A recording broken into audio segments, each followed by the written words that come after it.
Hi everyone, ఈరోజు ఒక hair care tip share చేస్తున్నాను. నార్మల్గా మనం హెయిర్ వాష్ చేసిన తర్వాత టవల్ అనేది అందరూ ఇలానే ర్యాప్ చేస్తూ ఉంటారు కదా, కానీ ఇది రాంగ్ ప్రాసెస్. మనం ఇలా ట్విస్ట్ చేయడం వల్ల హెయిర్ అనేది టైట్గా లాగి ఊడిపోతుంది.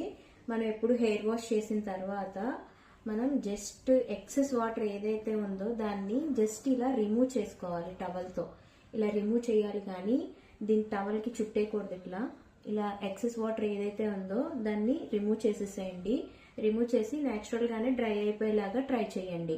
ఎలాంటి బ్లో డ్రై కానీ పెట్టకుండా ఇలానే డ్రై అయిపోయేలాగా చూసుకోండి. మెయిన్ చాలా మంది హెయిర్ ని ఇలా కొడుతూ ఉంటారు కూడా, అలా కూడా చేయకండి. అది కూడా రాంగ్ ప్రాసెస్. మీకు హెయిర్ అనేది చిట్లిపోతుంది, రాలిపోతుంది తెగి. సో మీరు హెడ్ బాత్ చేసిన వెంటనే మీరు టవల్ ర్యాప్ చేసుకోవాలి అనుకుంటే మీరు షోల్డర్ కింద నుంచి టవల్ని ఇలా తీసుకొని జస్ట్ ఇలా క్రాస్